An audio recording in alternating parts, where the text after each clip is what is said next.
ciclo de conferencias, seguimos con el ciclo de conferencias de la Academia Nacional de Agronomía Veterinaria, con una nueva sesión pública, siguiendo con el ciclo de conferencias Fronteras en Reproducción Animal. Ayer tuvimos la charla del doctor Gabriel Bo y hoy vamos a tener la charla del doctor Hugo Ortega. Y bueno, vamos a tratar de aprovecharlo porque son realmente charlas muy productivas, muy jugosas. Bienvenido Hugo, y los dejo con el académico Daniel Salamone, que además de coordinar estas charlas, mañana él se va a encargar de hacer la tercera presentación del ciclo de conferencias. Así que Daniel, la coordinación es tuya. Bueno, muchísimas gracias por la presencia de todos ustedes. Estamos muy felices que vengan a compartir este momento con nosotros, especialmente porque conozco desde hace muchos años a Hugo y siempre me ha impactado sus trabajos. Es muy lindo cuando uno conoce a una persona por los trabajos y después la conoce personalmente, ¿no? Bueno, el caso de Hugo es colega, es médico veterinario de la Universidad del Litoral, graduado en 1997. Es doctor en Ciencias Biológicas de la Facultad de Bioquímica y Ciencias Biológicas de la Universidad Nacional del Litoral en el 2002. Su área de trabajo se relaciona con la fisiopatología de la reproducción en bovino, que es a través donde yo lo conocí, ¿no? Con todos sus trabajos de ovarios quísticos, y también en el impacto disciplinar de la medicina veterinaria, la medicina comparada y la investigación translacional. Él es profesor titular de la Facultad de Ciencia Veterinaria de la Universidad del Litoral, es investigador principal de CONICET, es director del Instituto de Ciencias Veterinarias del Litoral, unidad ejecutora de doble dependencia de la Universidad Nacional del Litoral, CONICET, desde septiembre de 2013. Ha participado en más de 60 proyectos, incluyendo 5 proyectos internacionales, dictado 60 cursos y conferencias, y ha dirigido y codirigido 25 tesis de posgrado. Ha publicado más de 180 artículos en revistas periódicas y 10 capítulos en libro. Posee también un fuerte impacto en la transferencia tecnológica con numerosos proyectos y convenios gestionados. Ha recibido más de 40 premios, entre los que cuentan el premio Los 10 Jóvenes Sobresalientes de la provincia de Santa Fe para el 2007, el premio Estímulo, premio Gaspar Juárez de Ciencias Biológicas de la Academia Nacional de Ciencias Exactas, Físicas y Naturales, Buenos Aires en el 2010, el premio Estímulo Jóvenes Científicos de la Fundación Bungibor en el 2011, el premio Hermann Buchmeister de la especialidad de Biología Celular y Genética de la Academia Nacional de Ciencia de Córdoba, el premio Jusay en el 2011 del área de Ciencias Biológicas, Ciencias Agrarias Veterinarias del Ministerio de Ciencia y Tecnología e Innovación de la Presidencia de la Nación. Hugo, es un honor tenerte. Por favor, Bueno, Hugo. ¿Me escuchan? Sí. Bueno, gracias a la Academia por la invitación, a Daniel por organizar esta charla. Y bueno, la idea es contar un poquito lo que venimos haciendo desde hace unos años, y a diferencia de lo que vamos a ver, lo que vimos ayer con Gabriel, y nos vamos a empezar a meter un poquito adentro de la vaca para entender algunas cosas que no se ven de afuera, pero que sí que provocan alteraciones que nos generan después inconvenientes en la clínica y demás. Para los que no saben dónde estamos, porque veo que hay gente del exterior, estamos en el centro de la provincia de Santa Fe, en la Facultad de Ciencias Veterinarias de Esperanza, en la ciudad de Esperanza, donde tenemos desde hace años un grupo interdisciplinario. El primer artículo lo publicamos con amigos allá en el año 1995 y el último con amigos hace menos de un mes, con Gabriel. Y lo que voy a presentarnos son resultados de prácticamente toda la gente que ven en esta foto. Digamos, uno normalmente agradece al final, ahora lo que les estoy mostrando quiénes son los verdaderos autores de la mayoría de los resultados que vamos a ver hoy. La idea es contarle un poquito la historia. Primero vamos a definir algunas cositas para tener una idea de qué estamos hablando. Algunas definiciones de estrés. Primero, se lo define como es una reacción que tiene el organismo ante cualquier demanda o circunstancia de la vida o un estado de tensión fisiológica o psicológica que puede llevar a enfermedad. El estrés es una reacción fisiológica del organismo en el que entran en juego diversos mecanismos de defensa. Fíjense, en el primero dije que puede llevar a enfermedad, ahora digo que mecanismos de defensa ante una situación que se percibe como amenazante o de demanda incrementada.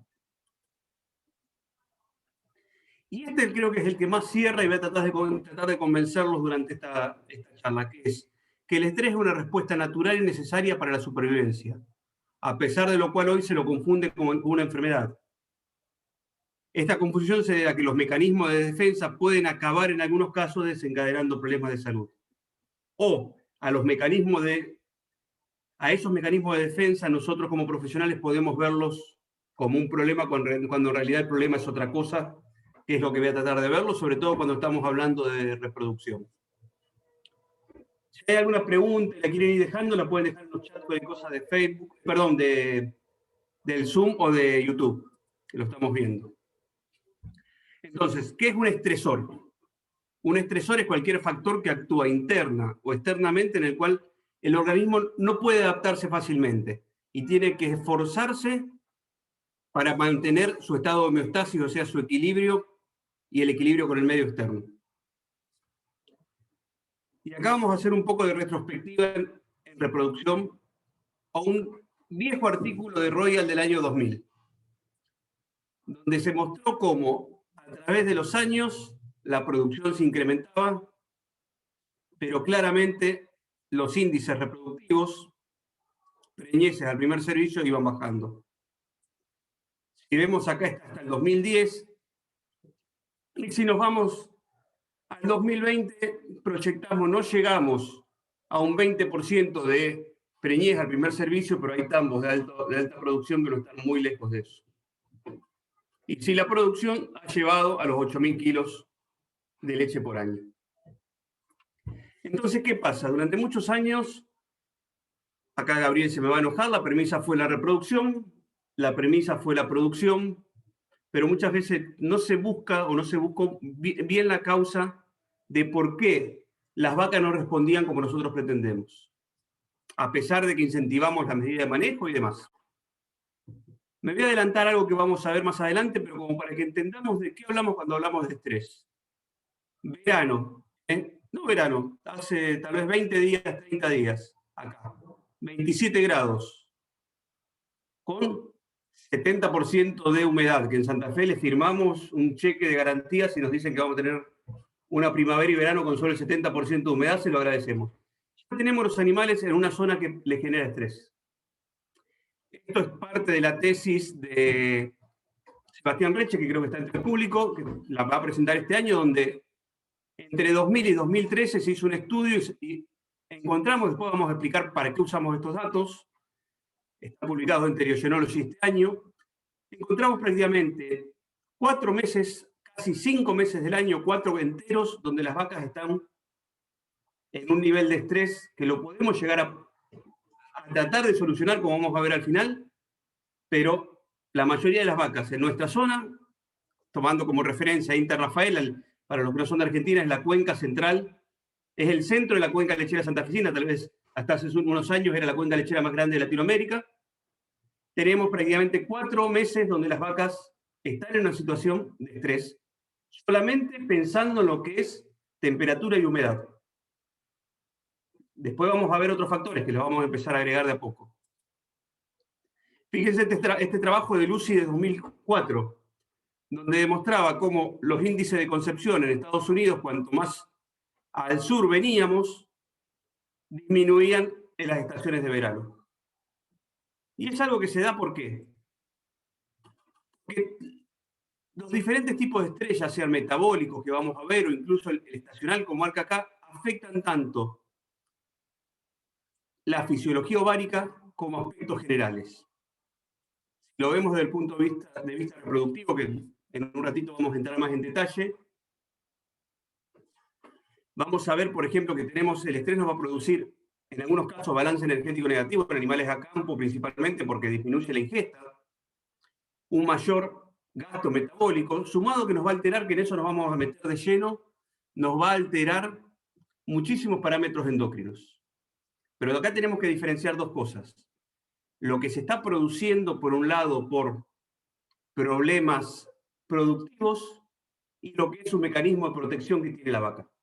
Esto ha sido muy estudiado, incluso hay trabajos donde claramente le ponen precio a cada una de las cosas que pasan durante el estrés.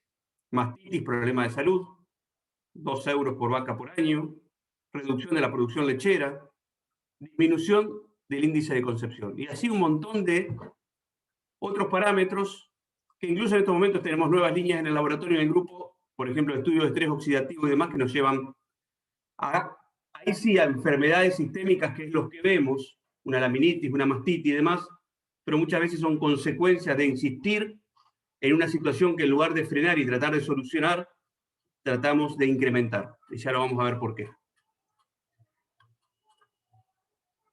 Es un trabajo muy sencillo de Dobson y Smith en el año 2000, donde demostraron cómo con el simple transporte de animales se producían picos tanto de cortisol como de ACTH o de hormona liberadora de ACTH. Situaciones muy comunes a campo. Y sobre esta imagen de arriba, no sé si se ve el puntero, si alguien me puede decir. Sí. Sobre esta imagen Perfecto. de arriba a la derecha. Jorge? Perfecto. Sobre la imagen de arriba a la derecha tengo una anécdota de la primera charla de SATE en Corrientes. Vi que había amigos correntinos. Digamos, lo más interesante vino después, en la cena, como pasa siempre. Se me acerca un colega, después de dar una charla de estrés, se me acerca un colega correntino y me dice, ahora entiendo lo que nos está pasando. Y él me dijo que habían cambiado, era un tambo muy grande, que había cambiado de modelo, de dueños y demás, que habían tenido una brillante idea, que si uno la ve desde el punto de vista sanitario es brillante, que era tener un tambo de pariciones hasta liberación a servicio, un tambo intermedio donde liberan a servicio y hacen todas las inseminaciones, y vaca preñada pasaba a un tercer tambo donde quedaba hasta ser secada. Espectacular. Todos los problemas de mastitis y partos en un tambo, todo preparado para eso, reproducción centralizada en un solo tambo y todos los problemas de secado y demás en el tercer tambo. Uno lo ve desde el punto de vista nutricional, es excelente, podría ser excelente, lo ve desde el punto de vista de manejo, es muy bueno, esto seguramente lo diseñó algún colega muy fino en los números, pues era todo muy lindo, hasta que empezaron a ver qué pasaba. Los animales empezaban a amontonar en el tambo del medio, en el que tenían que estar hasta que estaban preñados. Y si volvemos a lo que les mostré anterior, y esa foto tiene un detalle interesante, si le prestan atención. ¿Qué pasaba? Movían a los animales de tambo justo cuando liberaban a servicio, generándoles un estrés no solamente por el transporte que vimos. Acá vemos una vaca que está buscando su lugar para encontrar un lugar en el comedero. ¿Por qué? Porque hacía 2 meses, 45 días que estaba en otro tambo, comiendo siempre en el mismo lugar, con 2 vacas conocidas al costado, que no la peleaban, a tener que cambiarse de un tambo a encontrar un lugar incluso para comer en pleno momento que lo liberamos a servicio, agregándole un estrés adicional, con gente nueva en el tambo, con un montón de problemas que hoy se conocen un poco más, lo que hace a bienestar animal y demás, que no lo conocíamos, no sé, tal vez esto hace, creo, Daniel fue hace 15 años, pero en Corriente 10 años, no me acuerdo cuántos años tiene SATE, pero cosas que recién se empezaba a hablar de estrés, uno era loco si hablaba de estrés en vacas. Vemos que los primeros trabajos que le mostré sobre estrés de transporte y demás son del año 2000 aproximadamente. Acá tenemos ejemplos de nuestra zona, de épocas de calor. Menos notable, pero esta es una foto de un ex becario nuestro, de Matías Estangaferro, en Estados Unidos, en la zona de Nueva York, pero también que genera su estrés. Y también hay otro factor que no lo tenemos en cuenta muchas veces, que acá vamos a abrir un poquito la cabeza. ¿Qué pasa con cualquier especie, con el 90% de las especies no domesticadas, silvestres? Tenemos la lactancia, un periodo de descanso, la gestación y volvemos. Lactancia, un periodo de descanso, gestación y volvemos. ¿Qué pasa en la vaca? Tenemos esto y lo queremos hacer en 12 meses. Ahora yo les hago una pregunta mostrando esta imagen. ¿Qué pasa en cualquier población de animales silvestres si la madre se queda sin comida?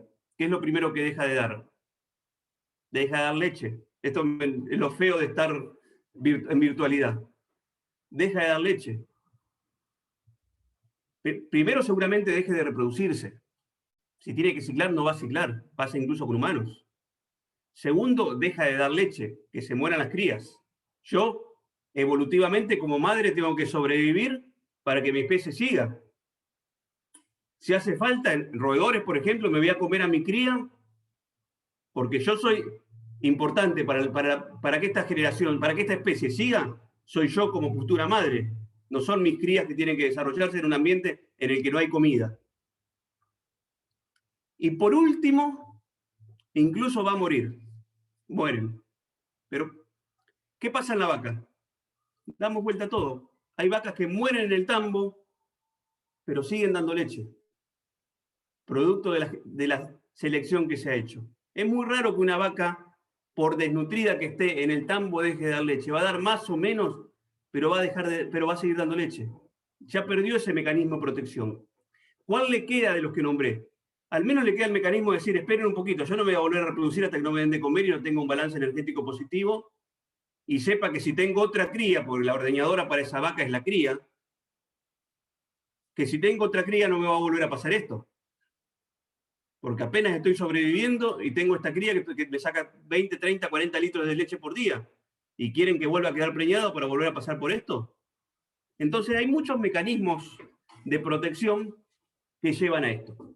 Y es justamente lo que tenemos como una característica como grupo, los que nos conocen como Daniel y Gabriel saben que vamos de estudiar algún aspecto muy molecular, como les voy a mostrar, a estudiar un aspecto en la vaca, en un tambo, como también se los voy a mostrar. Vieron el equipo, somos más de 40 personas y logramos un equipo interdisciplinario que abarcamos diferentes aspectos. Nos vamos un poquito a la fisiología del estrés.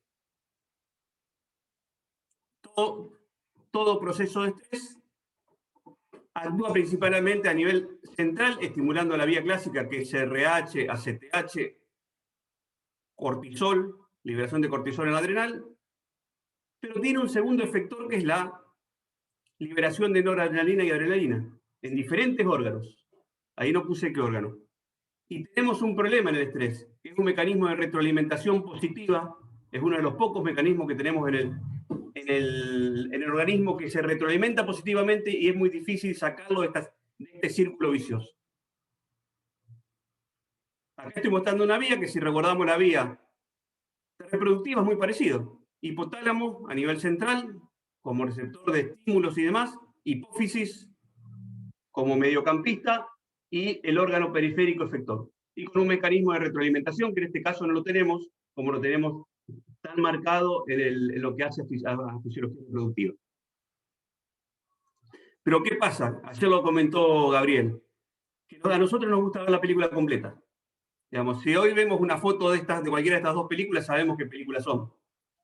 Pero se la mostramos a alguien de 18 años y nos va a decir que hay un loco volando en bicicleta. No recuerda las películas. Entonces es muy importante, sobre todo en enfermedades reproductivas. Yo digo siempre, cuando vamos al campo vemos la foto, vemos el final de la película. Estamos viendo el barco hundido o ET volviendo a su lugar. No sabemos qué pasó en el medio. Porque lo que estamos viendo es tal vez el resultado de algo que pasó 1, 2, 3 meses antes. Incluso que le voy a mostrar al final el resultado de lo que pasó años antes, y ni siquiera en ese animal.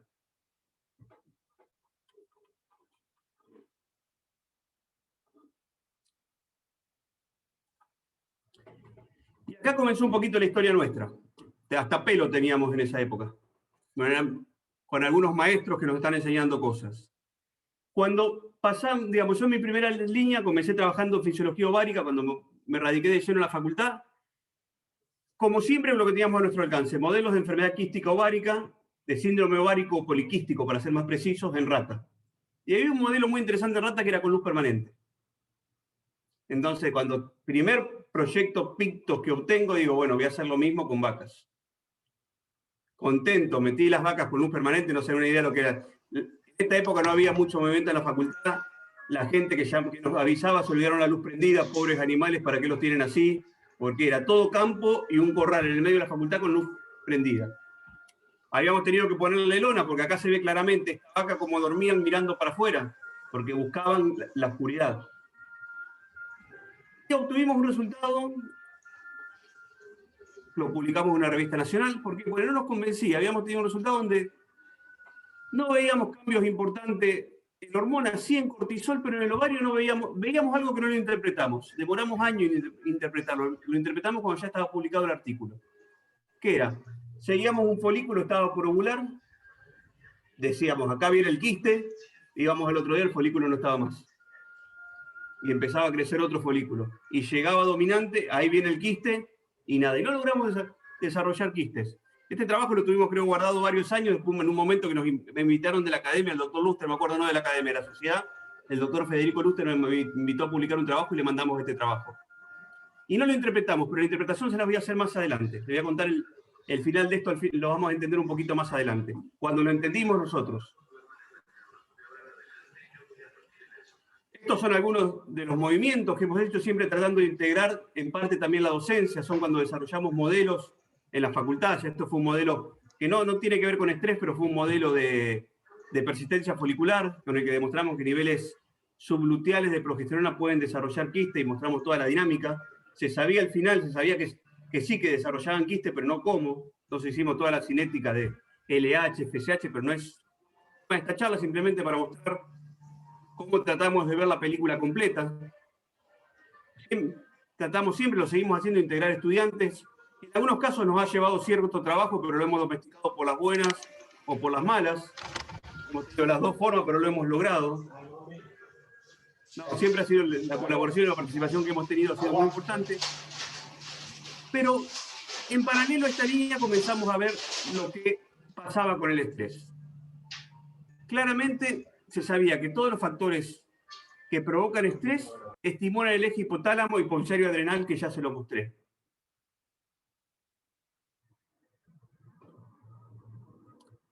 El estrés modula la función reproductiva. O sea, era sabido, pero no cómo.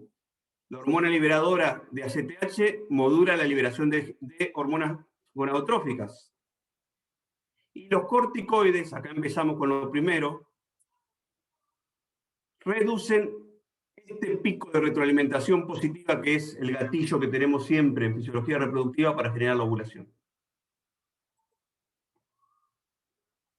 Todos los puntos donde modulaba.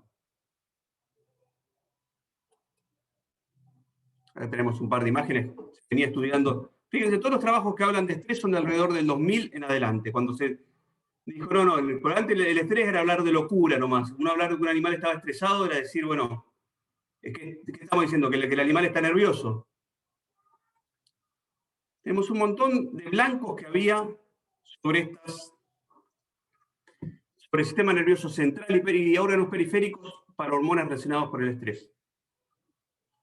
Acá nos fuimos que este fue la primera película que vimos completa, un modelo que desarrolló Ribadú y después lo adaptamos con Ayelen Ambeck, fue parte de su tesis de maestría y de doctorado, perdón, de licenciatura y de doctorado, donde ¿qué hacíamos? Reivindicamos a Gabriel con el SIG y al momento en que uno esperaba que el folículo dominante ya comience a diferenciarse ya para ovular, se le empieza a aplicar ACTH cada 12 horas. Con eso que se lograba inhibir el pico preovulatorio del LH y generar un quiste. Entonces esto nos permitió estudiar un montón de variables durante el camino, pues no esperamos el quiste solamente, que era hermoso, acá lo ven. 7 centímetros, cumplía con todo lo que dijo, incluso los papers de Julián Bartolomé, vamos a nombrarlo también, la definición de quistes. No, nosotros fuimos tomando muestras acá para entender qué pasaba en el medio. No ver el final de la película, sino ver que antes de que se ahogara en Titanic, hubo un romance en el medio. Entonces, bueno, tratamos de ver el romance acá en el medio. Los resultados que tuvimos fueron muy interesantes.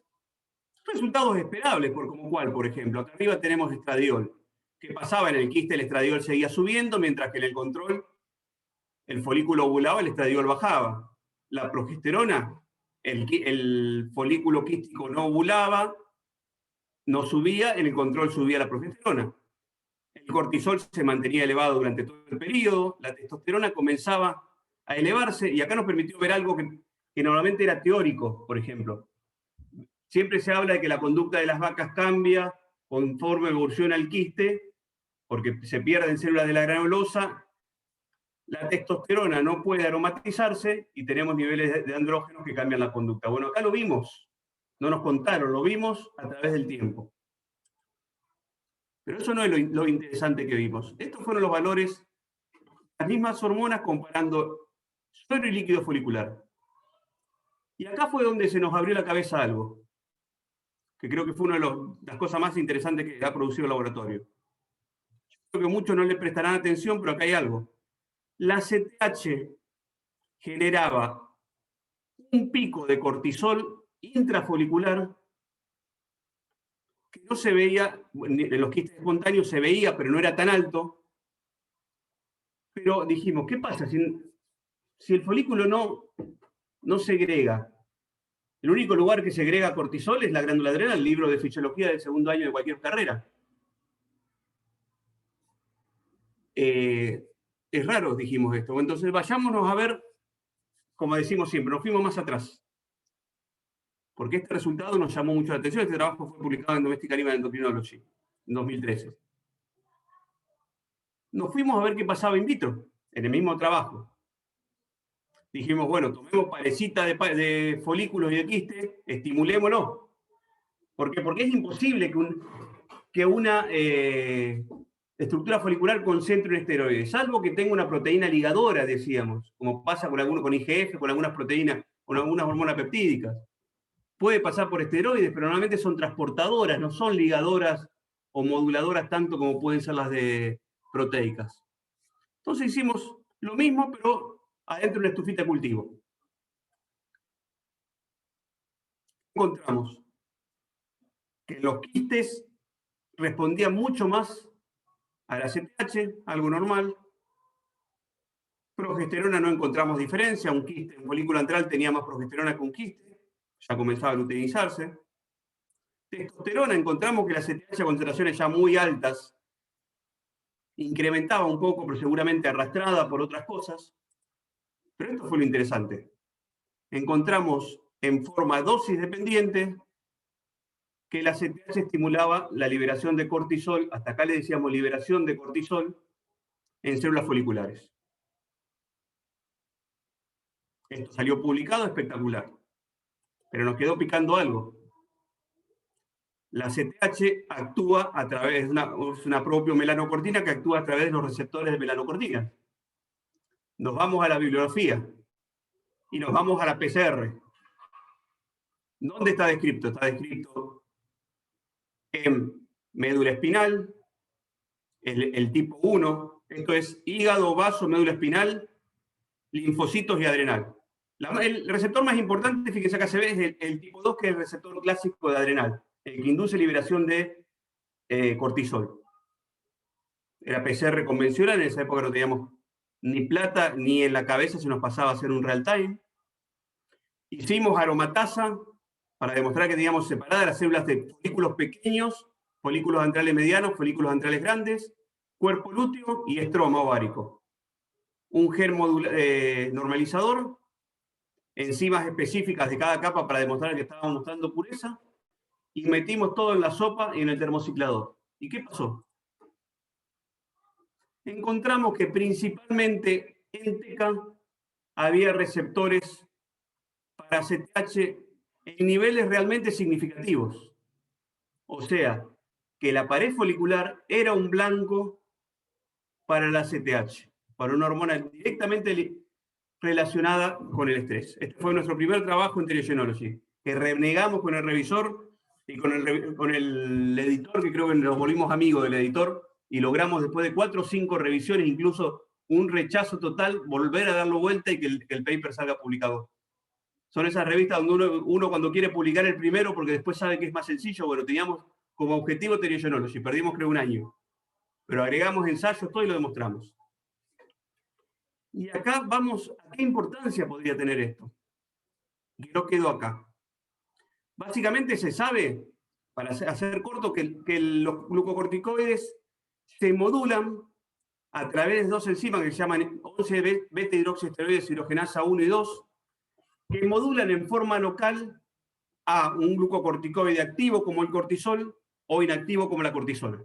Son capaces de localmente ir modulando y permitiendo ese cambio de regulación a nivel muy local. Y si nos vamos a algo importante, al mecanismo de ovulación, por ejemplo, ¿qué tenemos acá? ¿Qué hay involucrado? Yo me acuerdo cuando estudié fisiología, a mí me decían, el folículo crece, crece, crece hasta que el antro revienta y sale el ovocito. Yo, digamos, si hoy lo pensamos, diríamos, ¿qué puntería tiene ese ovocito para caer justo en el oviducto? Porque ¿qué probabilidad hubiese tenido de explotar un folículo terciario y que el ovocito caiga en el oviducto y no en cualquier lado de cavidad abdominal? Bueno, tenemos el famoso estigma ovulatorio, en el cual se había demostrado que había diferentes moléculas como plasminógenos, factores quimiostáticos, histamina, óxido nítrico, factor de crecimiento vascular, prostaglandinas, leucotrienos, que básicamente producían degradación de la matriz intracelular, o sea, inflamación, incremento del flujo sanguíneo, aumento de la permeabilidad vascular. Me equivoqué, les conté el final del cuento. Le iba a decir cómo se llama este proceso, en qué otro proceso fisiológico vemos esto. En la inflamación. Lo que estamos viendo es un proceso inflamatorio en un punto muy pequeño. Esto fue estudiado por Acosta, que es un paraguayo que está en Estados Unidos, y él demostró en la pared folicular haciendo microdiálisis, un artículo espectacular, que en el lugar de la ovulación prevalece la isoforma 2, la forma 2, perdón, de la 11 beta, generando un corticoide inactivo, y en la periferia la forma activa de corticosteroides. ¿Para qué? Para limitar la inflamación de la ovulación a un punto determinado. Lograron demostrar que en un punto determinado se producía. Entonces, si a esto le agregamos cualquier factor externo que nos agregue cantidad suficiente de corticoides que estas enzimas no puedan modular, vamos a tener una falla ovulatoria. Porque este proceso inflamatorio no va a poder ser ejecutado. Y acá fue cuando le encontramos, creo que 10 años después, la explicación a lo que nos pasaba con las vacas que no ovulaban, en la luz permanente, donde teníamos el cortisol elevado y veíamos que estaba por ovular y no ovulaba, estaba por ovular y no ovulaba. ¿Y cuántas veces vemos las famosas, algunos casos de vaca repetidora donde están por ovular y no ovulan, están por ovular y no ovulan, siempre están por ovular y son inseminaciones, y esos animales no ovulan? Avanzamos un poquito más y bueno, probamos justamente que en los quistes se producía un desequilibrio entre la expresión proteica de estas dos enzimas, o el tercer paper de esta línea de trabajo. Demostramos la presencia de las enzimas en el ovario y demás. Pero sin embargo teníamos un problema. Una vez que presenté parte de este trabajo en una reunión de la Sociedad de Reproducción de Estados Unidos, Dave Abbott me dice una cosa: siempre ustedes no están demostrando síntesis de corticosteroides. Ustedes están demostrando que están modulando. Para demostrar que hay síntesis, tienen que demostrar que no hay síntesis y lo inhiben. Ir por la inversa. ¿Por qué? Porque teníamos que demostrar que la que estaba activa era esta enzima que generaba la síntesis de novo de corticosteroides y no cambios en esta enzima que es la que le estaba mostrando recién, que generaba la conversión entre una y otra. Entonces avanzamos y demostramos efectivamente la presencia de la enzima 11 beta-hidroxilasa en ovario. Hicimos un ensayo in vitro muy parecido al que le mostramos de entrada, pero agregando metirapone, que es un inhibidor específico de la enzima.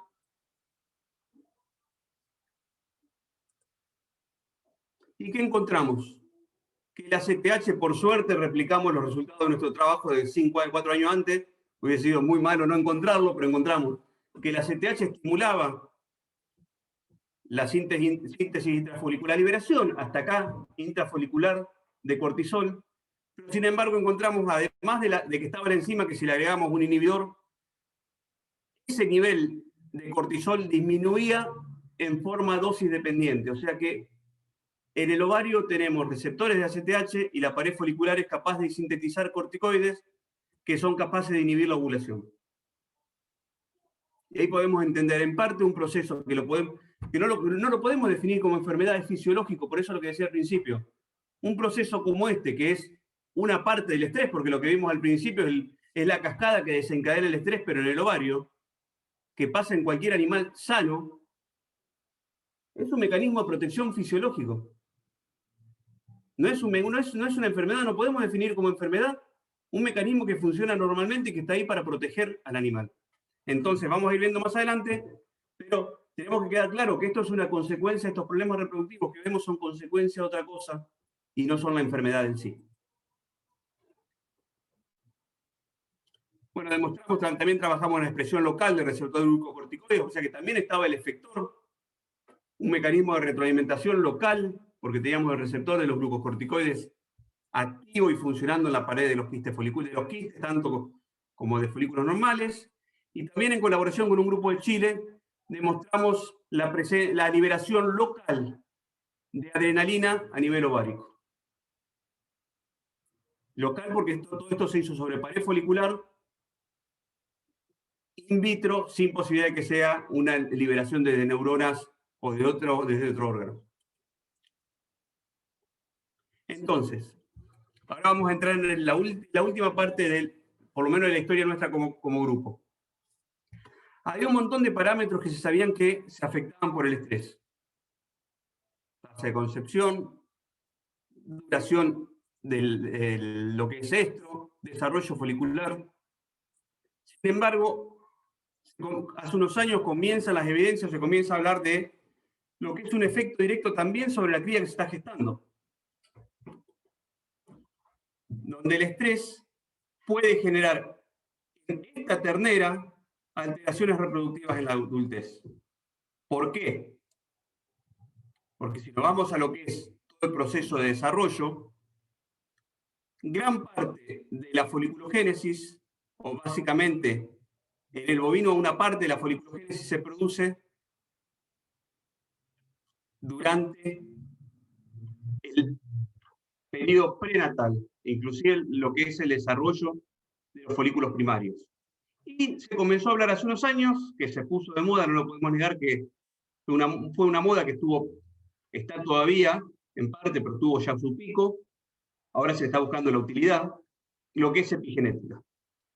Surgieron un montón de trabajos en diferentes especies, a partir del año 2007 más o menos, donde se fue llegando hasta decir, bueno, que la metilación es un potencial efecto epigenético. Siempre hablando de potencial efecto en bovinos. Siempre hablando de potenciales. Acá surgen 3 tesis del grupo.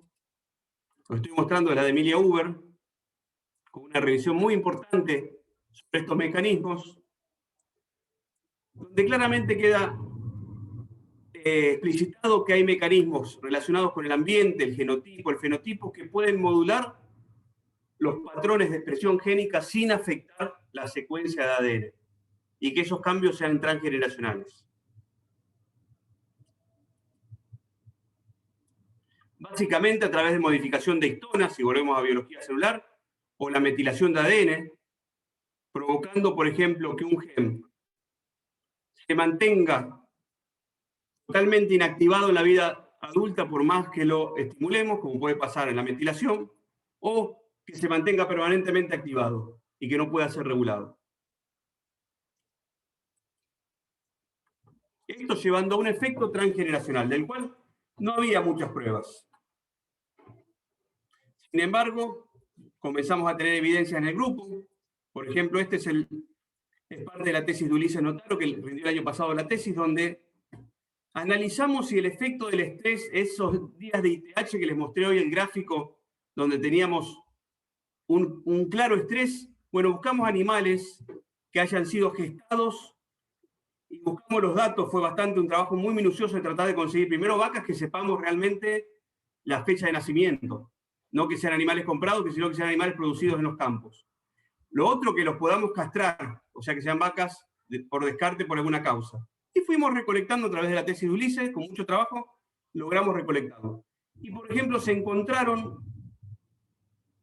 efectos, por ejemplo, que acá les explico algunos, como por ejemplo que el estrés por calor en el segundo trimestre, o sea, en esta etapa, que era cuando caía en estos animales, producía cambios en la progesterona en el líquido folicular o la testosterona. También estudiamos expresión génica de diferentes factores. El estado de metilación, como claramente el periodo más crítico era el tercer trimestre, que encontramos cambios muy claros. El cambio de la metilación en el receptor de estrógenos beta. En la expresión proteica de receptores de hormonas esteroideas. Y acá, llegando al final del cuento, claramente nos quedaba en evidencia que algo pasaba con estos animales. Algo tenía que pasar cuando estos animales llegaban a su adultez.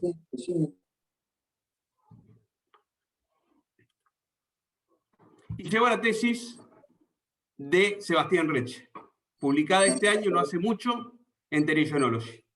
Y con esto estamos terminando ya. Acá fue un trabajo muy meticuloso, pero de bases de datos. Analizar los parámetros reproductivos de animales que habían sido gestados en diferentes periodos. Claudio, tenés el micrófono. Teníamos un segundito. Sí, lo pueden, ahí está. Teníamos básicamente lo que hicimos fue analizar, Aramos dijo. Sebastián lo que hizo, esta tesis dirigida por Natalia Salvetti y Marcelo Signorini, lo que hicieron fue analizar un trabajo, sobre todo de Marcelo, estadístico muy fuerte, todos los parámetros reproductivos de animales que sabíamos cuando habían nacido, o sea, sabíamos cuando habían sido gestados, y correlacionar diferentes variables con la fecha, el periodo de gestación en que habían pasado por este pico que vemos acá de estrés sus madres. Estamos analizando las hijas, las que en teoría se estresaron fueron las madres cuando eran gestantes. Acá en su pequeño resumen, pues si les pongo los datos, nos íbamos a terminar bastante enloquecidos. Que básicamente, ¿qué se demostró? Que la exposición a elevados índices de ITH se asociaba con incremento en el intervalo parto-concepción y parto-primer servicio en el primer parto de esas vaquillonas. O sea, las vaquillonas los índices reproductivos de las vaquillonas se veían afectados por el estrés que habían sufrido mientras eran gestadas. Y también que había cambios en los estrógenos, del líquido folicular de plasma. Acuérdense que nos está pasando con la duración del celo y demás relacionado a esto. Al igual que con los niveles de progesterona en el líquido folicular. Ambas hormonas fundamentales, tanto para lo que es la duración del celo, como para lo que es lograr un buen índice de preñez. Bueno, esto es un poco de lo que venimos haciendo, lo que hicimos en los últimos años. ¿Y por qué pongo esta foto de equilibrista? Porque creo que acá es donde tenemos que poner en juego, sobre todo, buscar un equilibrio entre qué se pretende, que una vaca dé 40 litros, 45 litros de leche en pico lactancia, o queremos que esa vaca tenga un intervalo parto-concepción de 12 meses. Queremos que ese animal no gastar en una estabulación y tener los animales al sol en pleno verano, sin sombra, sin nada, o queremos mantener buenos índices reproductivos. Acá es donde ya no podemos decir es una enfermedad, no podemos atacar el estrés como enfermedad, tenemos que atacar las causas de ese mecanismo que creo que traté de demostrarle que es un mecanismo de protección que tiene la vaca para decir no me reproduzco más en estas condiciones, cámbienme las condiciones, porque yo así no quiero saber nada.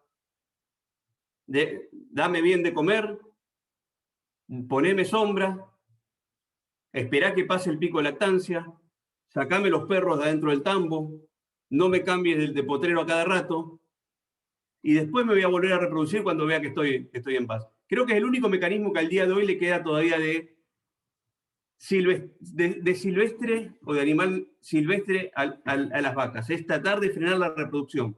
Ya les mostré hoy que si fuese un animal silvestre, lo primero que harían es dejar de darnos leche, que pasa muchas veces con los animales de cría, pero no pasa con los animales seleccionados para alta producción. Bueno, eso es un poquitito el resumen de todo. Quiero darle las gracias de nuevo a todo el grupo. Quiero agregar algo también de este grupo, que gracias a la formación que hemos logrado en forma interdisciplinaria y demás, hoy este grupo está haciendo también investigación translacional en lo que hace a COVID, previamente dedicando parte de su tiempo tratando de dar una solución, y también agradecer a todas estas empresas y las agencias que nos permiten financiar parte de los trabajos, tanto a campo como en laboratorio, que son, ya lo sabemos, lo comentábamos ayer con Gabriel, son realmente trabajos muy, muy costosos. Bueno, no sé si hay alguna pregunta, la podemos ver por cualquiera de los dos chats. Bueno, muchísimas gracias, Hugo. Fue una presentación muy linda, como dijo Hugo. Por favor, hacer las preguntas por el chat. Él las va a ir leyendo y contestando seguramente. Mientras esperamos, me encantaría, si me podés aclarar algo, en uno de los primeros slides que mostrabas, digamos, el tema de los cambios en los corticoides en el folículo, vos tenías el quiste natural y el inducido con la CTH, y veías que era diferente en el natural. ¿Es posible que el mecanismo sea diferente, que vos tengas una suerte de nueva entidad con el tratamiento? No sé si que sea diferente. Lo que yo sé, si uno ve los desvíos de los quistes naturales, son altísimos. ¿Por qué? Porque no sabemos cuándo tomamos ese quiste. No sabemos si el quiste fue debido a estrés o si fue debido a un dispositivo de progesterona mal colocado. Como digo, estamos viendo la película 20 días después de que al protagonista no sabemos si se suicidó o lo mataron en un duelo en el salvaje oeste, digamos. Hay situaciones de campo. Además, tengamos en cuenta en ese modelo en particular que estamos sobreestimulando con la CTH. Los modelos son la mejor representación que podemos hacer de la realidad, pero no son la realidad. El tema es que no podemos muestrear una vaca pensando que puede llegar a desarrollar quiste. Hay un solo trabajo que hicieron que es muy bueno, creo que es de Paclusi, que lo que hacen es muestrear miles de animales en el posparto, y luego cuando desarrollan quiste van para atrás con las hormonas de esos animales, pero es muy difícil hacerlo a un costo que acá es imposible. Entonces, acá lo que buscábamos era estudiar, que lo hicimos también con el modelo de progesterona, que los resultados son consistentes, otros mecanismos que nos sirvió como herramienta ese modelo. Acá me pregunta de qué tipo de célula forma parte de la pared folicular. ¿Qué célula sintetiza cortisol? Nunca pudimos diferenciar si la granulosa o la teca sintetizan cortisol. Lo que sí sabemos es que los receptores para CTH están en teca. Si nos vamos al modelo de 2 células, 2 compartimientos, necesitamos sí o sí como precursor progesterona o hidroxiprogesterona. O sea que en sí, la síntesis no sabemos en cuál de las dos está porque las hormonas difunden de una a la otra. Es una pregunta interesante. Sinceramente, no sé, bueno, si él no está conectada, creo que tendríamos que tratar de ver. Una pregunta interesante. Lo que sí sabemos es que los precursores están en ambas capas porque difunden de una a la otra. Si pensamos que el receptor está principalmente en teca, deberíamos pensar que la síntesis es mayormente en teca, pero no lo sabemos. Sinceramente no lo sabemos, porque básicamente se considera un órgano, es muy difícil separarlo en estos cultivos. Había otra pregunta sobre la incidencia del pelaje oscuro, el pelaje claro, ¿no?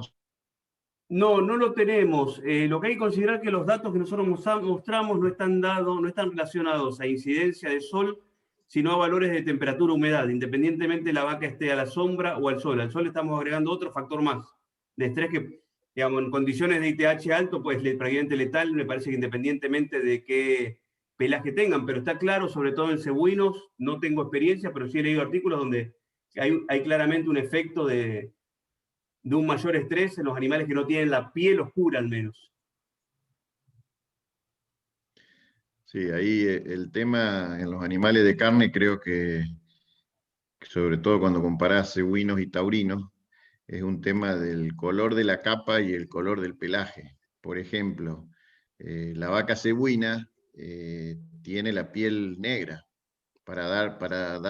que permite resistir a la radiación. Y el pelaje blanco, que te da refractariedad a los rayos solares. En cambio, la discusión, creo que de ahí parte la pregunta, sobre el Angus negro y colorado, es si es verdad que los animales colorados son más adaptados al calor que los negros. Y bueno, cuando hablamos del Bos taurus, está esa cuestión, que sí, el colorado atrae menos los rayos solares que el negro, pero el negro tiene la piel oscura, mientras que el colorado tiene la piel blanca o muy clara. Entonces, ¿cuál se afecta más? Es medio complicado de discernir, por lo menos para mí. Yo por lo menos nunca lo pude llegar a determinar. Sí, en bovinos lecheros es más un tema de humedad y calor independientemente de la radiación solar. Sabemos que un animal de 500, 600 kilos, hacerlo caminar, como hay en algunos sistemas, 500 metros hasta un corral, hasta un potrero, en pleno verano es prácticamente letal. Entonces se han ido acomodando sistemas. Pero hay un dicho que lo decía el doctor Garnero, maestro, que decía: nosotros somos el único país del mundo que queremos tener genética canadiense, darle de comer como los neozelandeses y producir como los americanos. Exacto. Entonces nunca tuvimos un horizonte claro. Tenemos vacas de 700 kilos, la queremos hacer caminar 1 kilómetro y que cuando vuelven cansadas nos produzcan 50 litros de leche, igual que los produce una vaca que está estabulada todo el tiempo, para resumir. Entonces no tenemos una coherencia. Ahora se está acomodando un poco, pero hasta hace mucho los productores se compraban el semen por la foto del toro. Cuanto más grande, más carnudo, más lindo era. Después, ahora con genómica hay mejores parámetros de selección y demás, pero los parámetros de selección por capacidad reproductiva, por longevidad de las hijas y demás, empezaron hace unos años. Hasta hace mucho era facilidad de parto, no importaba que si paría un ternero cada 18 meses. El tema es que lo para fácil, no importaba que quedara preñada esa vaca. El tema es que cuando llega el parto, para fácil, la vaquillona. Tal vez sí, tenía un ternero cada 2 años, pero no importa.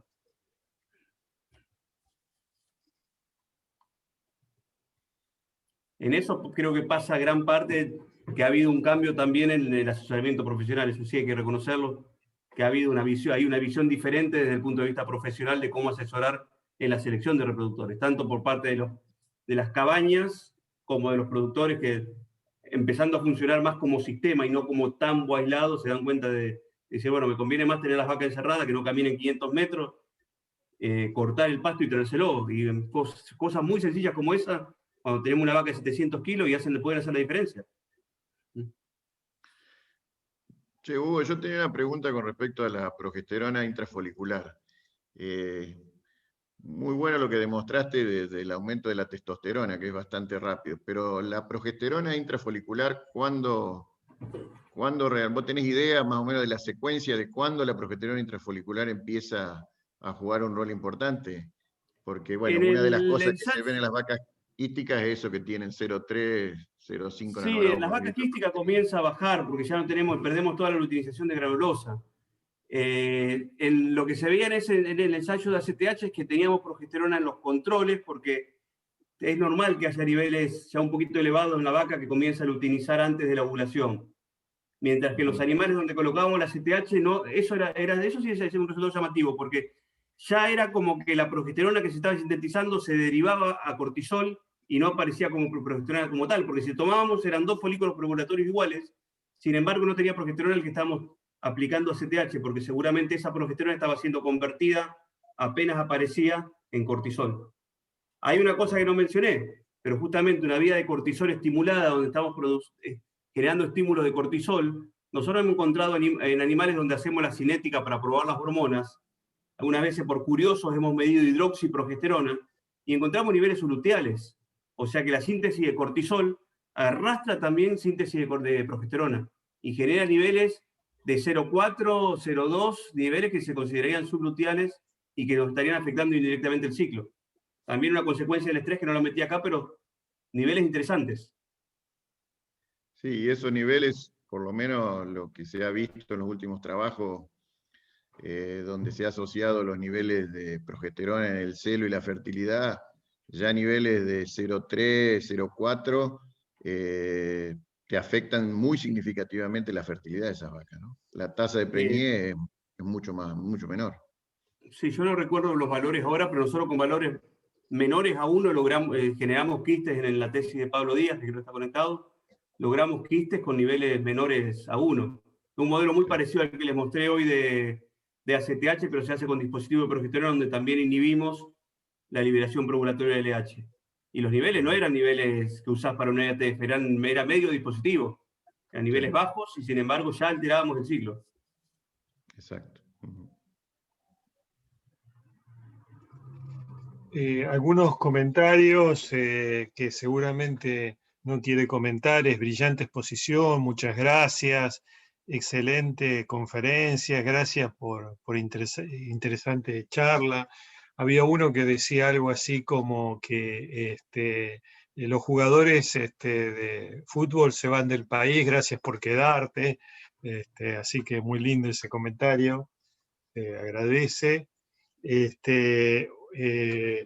Bueno, no sé si hay más preguntas, si quieren, digamos, comentar algún tipo de cosa. Yo creo que no estaría nada mal que si no se animaron a escribirlo en el chat, lo hagan personalmente.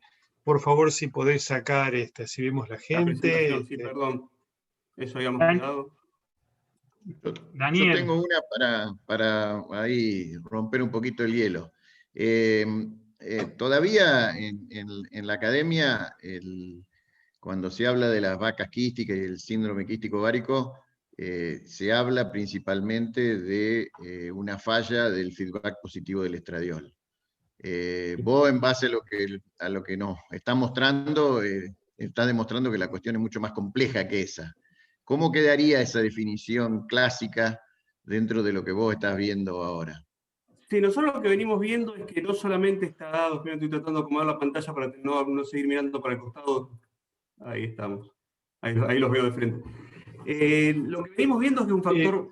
Perdona, sí, no salió tu pantalla, seguís compartiendo. No, no, ya de compartir. Perdón, stop acá, perdón. Ahí. Ahora sí, por eso no podía ponernos en el centro, perdón. Básicamente lo que es claro que es un factor, una enfermedad multifactorial.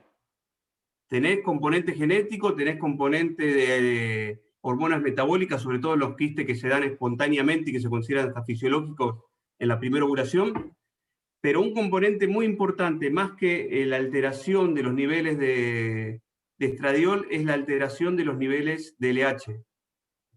¿Por qué? Porque vos tenés dos componentes. Uno es la falta de pico de estradiol para que se produzca la ovulación.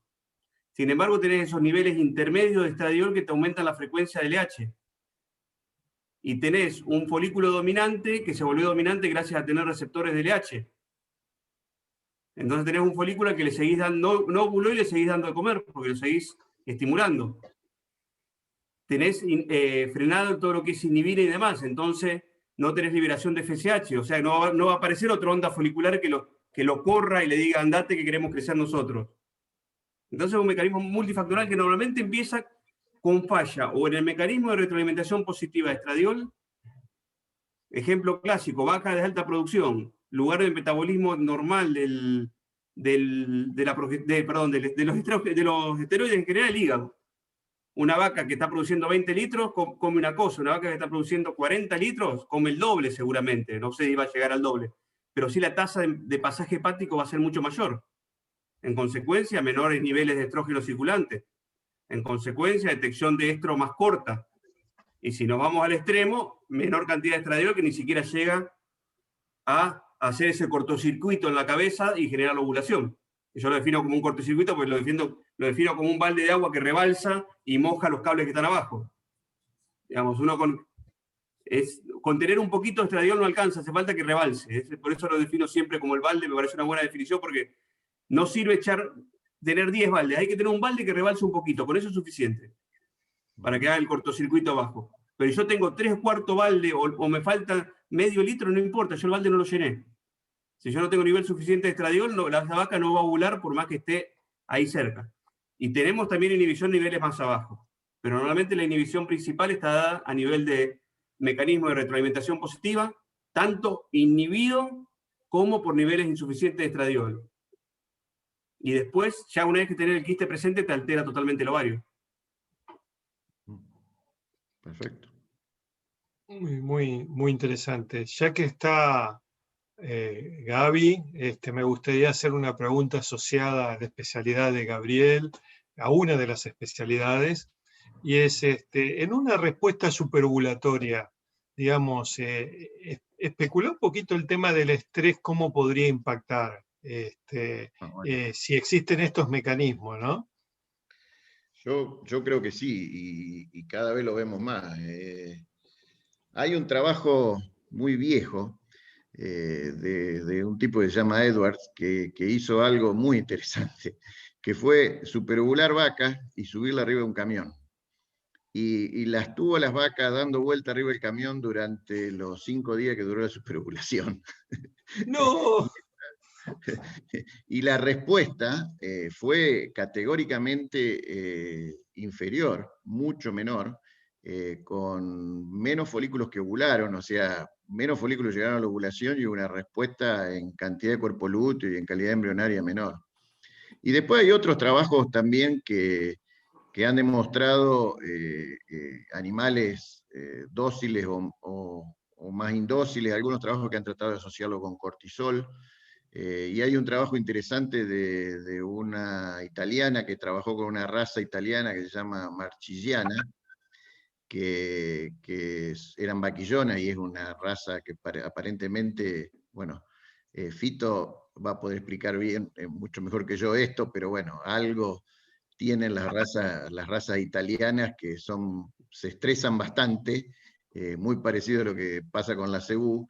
Y en este caso, en el experimento que ellos hicieron, redujeron el número de inyecciones de FSH y el número de tratamientos necesarios para superovular la vaca, y eso repercutió, usando un polímero de liberación lenta para la FSH, y eso repercutió en una mejora en la producción de embriones. Entonces, el tema del estrés siempre es un tema que hay que tenerlo en cuenta cuando vos aplicás todas las biotecnologías reproductivas. También está, y es muy interesante relacionarlo con los datos que hay de respuestas también a las inseminaciones, ¿no? Cuando uno hace inseminaciones a tiempo fijo, hay algunos trabajos interesantes que Hugo seguro los leyó, de Bernardo Cook, que asocia la adaptabilidad que tienen los animales al manejo y la tasa de preñez que tienen, no solamente tasa de preñez a la inseminación, sino a la tasa de preñez al final del servicio. Entonces ven una diferencia entre las vaquillonas y las vacas adultas. Las vacas adultas se ve que como que están más aburridas de pasar por la manga y entonces que tienen menos estrés que las vaquillonas. Eso, si vos trabajás con animales permanentemente, te das cuenta. Vos te entras en un lote de vaquillonas, sean vaquillonas de tambo, de carne, de lo que sea, siempre se estresan mucho más, tenés que tener más cuidado, y bueno, y eso repercute en los resultados. Y bueno, indudablemente está relacionado con distintos factores de estrés que te afectan la tasa ovulatoria. También hubo un trabajo de nuestro amigo André Bielansky, no sé si te lo acordás de ese trabajo de André Bielansky, trató vacas superovuladas con dexametasona, y bueno, inhibió la ovulación de esas vacas. Entonces, las vacas tuvieron respuesta folicular, pero no ovularon.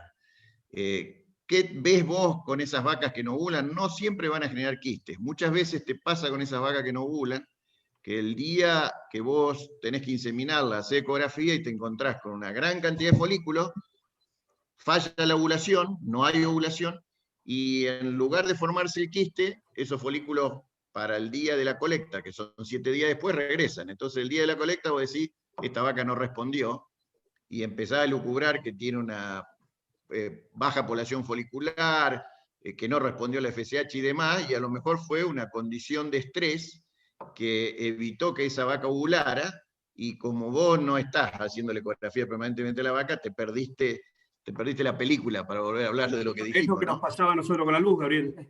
Yo con esta interpretación, con esos datos, hubiese hecho un trabajo mucho mejor, pero en ese momento era un fracaso el trabajo. Y sin embargo era lo que buscábamos. Yo ahora te devuelvo la pelota, te hago otra pregunta, porque nosotros no siempre lo analizamos así. Porque hablamos de ovula o no ovula, pero ¿qué pasa cuando ovula 12 horas tarde? Que es algo que no vemos. Que decimos, hay cuerpo lúteo, todo, y la vaca no se preña, no se preña. Tal vez lo que tenemos es un mecanismo insuficiente. Por hora, sabemos que por 12 horas tarde puede afectarnos significativamente la tasa de preñez. 12, 14 horas que vamos contentos con IATF y los animales ovularon 12 horas antes o ovulan 12 horas después y nos quedamos ahí llegando. Es otro factor que muchas veces no tenemos en cuenta, el tiempo del momento. Ahí vas a ver cuerpo lúteo, vas a ver todo, pero el animal volviendo a ciclar. Sí, eso creo que sucede también. Cuando tenés una ovulación atrasada, por diversos mecanismos, bueno, el semen tiene sus límites biológicos y vos estás inseminando en el momento que crees que es el ideal, pero bueno, si la vaca después se demora en la ovulación, se te pasa el tiempo y bueno, y disminuye el número crítico de espermatozoides en el oviducto y no conseguís una tasa de preñez, que eso también ocurre, ¿no? Buenísimo. Hugo, hay un par de preguntas en el chat. Sí, para que no veo el chat. Después, Dani, déjame lugar para cuando quede un espacio. Dale. Hacer un ¿Cómo comentario. explicaría que en algunas especies el estrés sí puede provocar ovulación?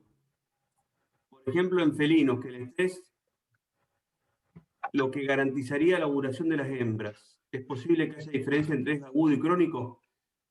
No sé, sinceramente, bueno, la veía Cristina Govelo, por ahí tal vez pudiese haber dado una mano, no tengo experiencia, suena feo en gatos, en felinos, no sé, sinceramente no lo sé. Partamos de la premisa que si vamos al mecanismo del cortisol, el gato de por sí ya tiene mecanismo de ritmo circadiano invertido, pero más que eso, sinceramente, no puedo responderte. Y si tienen información de la variación de los niveles de TNF como medición de animales en un cuadro de estrés. No, específicamente los modelos de estrés no hemos medido TNF, sí lo hemos medido y encontrado alterados en animales, en quistes foliculares, pero espontáneos. No recuerdo ahora que lo hayamos medido en modelos de estrés. Buenísimo. Fito, por favor. Bueno, buenas noches. Gracias, Hugo, por la charla. Primero con el doctor Bosch, quiero disculparme, me lo confundí con Carlos Muna de entrada, así que me disculpo porque fue una pequeña confusión. Hugo, recuerdo cuando yo era estudiante, digamos, las primeras estimaciones de correlaciones genéticas entre producción de leche y caracteres de fertilidad eran o positivas o cero. Con los años aparecieron todas negativas, como de algún modo mostraste vos en el gráfico. Lo más impactante que son correlaciones genéticas, no ambientales, digamos, no fenotípicas, sino genéticas. Otro punto importante es que jamás pudimos, sobre todo hay trabajos australianos de revisión, hay un trabajo famoso donde ellos confiesan que nunca pudieron desarrollar una raza lechera tropical, digamos, en zonas tropicales, y ahí está súper documentado. Nunca lo pensé como estrés, sinceramente, hasta hace unos cuantos años atrás, hay una chica uruguaya que se llama Olga Rabañolo, que en Georgia sacó su doctorado, yo estaba en la defensa, y ella lo que hizo fue usar modelos de evaluación genética corregidos en el sur de los Estados Unidos por el heat humidity, o sea, el calor un índice de calor y humedad, digamos. Y realmente eran eran buenas correcciones para lo que es producción, aumentaron mucho. Ahora, todo esto, de algún modo, o sea, claramente siempre hubo alguna relación y, digamos, nosotros los mejoradores nunca lo pensamos como estrés. Pero lo que me parece importante es que tampoco teníamos modelos estadísticos para modelar ese tipo de acciones. Y este es el último mensaje, quizás, pues lo veo también para los colegas agrónomos, que la estadística ha cambiado mucho y yo creo que en las ciencias biológicas vienen atrás en lo que es, sobre todo, la teoría, en lo que se conoce como inferencia causal, donde los modelos ya dejan de ser lineales, pero no por... la operativa sigue siendo lineal, pero los modelos, por ejemplo, permiten que haya variables que estén a la izquierda y a la derecha del igual, como si vos, en tu modelo, por ejemplo, vos mostrabas ahí el cortisol que hacía un feedback, Entonces, si vos tenés ese tipo de modelos, vos podés modelar mucho mejor que con los modelos tradicionales clásicos, que todavía nos enseñan, o se enseñan en todas las facultades de agronomía, veterinaria y biología. Así que bueno, ese es mi comentario. Me parece que... el trabajo, Fito, que mostré hoy de Sebastián Reche, que es el último de Terigenology sobre la influencia transgeneracional, no sé la cantidad de modelos que probaron hasta que lograron más o menos un ajuste y encontrar estos resultados.